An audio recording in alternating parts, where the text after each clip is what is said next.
Hello friends, welcome back to my channel home made వంటలు. ఈరోజు నేను చేయబోయే రెసిపీ వచ్చేసి గోంగూర పులిహోర. ఈ రెసిపీ మీకు నచ్చినట్లయితే లైక్ చేయండి, షేర్ చేయండి అండ్ ప్లీజ్ నా ఛానల్ని సబ్స్క్రైబ్ చేసి పక్కనే ఉన్న బెల్ సింబల్ని క్లిక్ చేసి ఆల్ అనే ఆప్షన్ని క్లిక్ చేయండి. ఇలా చేయడం వల్ల నేను ఎప్పుడు వీడియో అప్లోడ్ చేసినా ఆ నోటిఫికేషన్ మీ వరకు వస్తుంది. ఇప్పుడు గోంగూర పులిహోర తయారీ విధానం చూద్దాం. ముందుగా ఒక చిన్న కట్ట గోంగూర తీసుకొని ఇలా ఆకులు వలిచి కడిగి బాగా శుభ్రం చేసి తర్వాత మిక్సీ జార్లోకి తీసుకోవాలి. తర్వాత ఇందులో ఒక 3-4 అల్లం ముక్కలు, ఒక 3 వెల్లుల్లి రెబ్బలు, ఒక 5-6 పచ్చిమిర్చిని ఇలా ముక్కలుగా కట్ చేసి వేయాలి. తర్వాత ఇందులో కొద్దిగా నీళ్లు పోసి మెత్తగా గ్రైండ్ చేసుకోవాలి. ఇలా గ్రైండ్ చేసుకొని పక్కనుంచుకోవాలి. ఇప్పుడు అన్నం వండుకొని ఇలా ఒక బౌల్లో పొడి పొడిగా చేసుకొని అందులో 1 టేబుల్ స్పూన్ ఆయిల్, కొద్దిగా సాల్ట్ వేసి బాగా కలపాలి.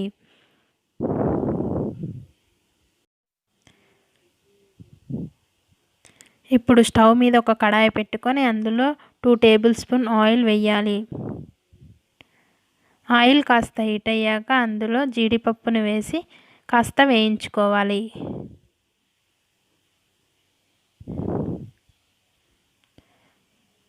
జీడిపప్పు ప్లేస్లో మీరు పల్లీలైనా వేయించుకోవచ్చు. ఇలా వేయించుకున్న తర్వాత వీటిని ఒక ప్లేట్లోకి తీసుకోవాలి. ఇప్పుడు ఇందులోనే 1 టేబుల్ స్పూన్ పోపు దినుసులు, ఒక 4-5 ఎండుమిరపకాయలు వేసి వేయించాలి. ఇవి కాస్త వేగిన తర్వాత ఒక 2 రెమ్మల కరివేపాకు వేయాలి.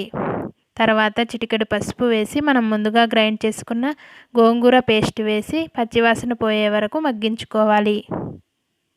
ఇందులో కాస్త ఉప్పు వేసుకోవాలి. మనం ముందుగా అన్నంలో వేసాం కదా, చూసుకొని వేసుకోవాలి.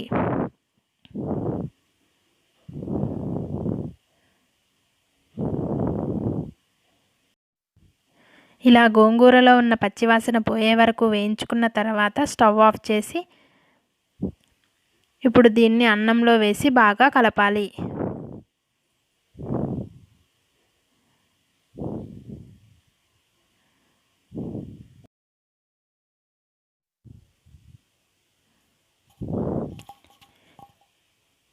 ఇలా బాగా కలుపుకున్న తర్వాత మనం ముందుగా వేయించుకున్న జీడిపప్పును వేసి కొద్దిగా కొత్తిమీర వేసి బాగా కలుపుకోవాలి.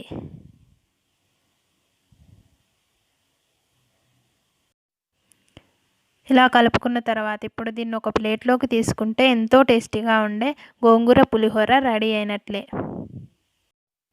ఫ్రెండ్స్, చూశారుగా గోంగూర పులిహోర. మీరు కూడా ట్రై చేసి ఎలా వచ్చిందో నాకు కామెంట్ సెక్షన్లో చెప్పండి.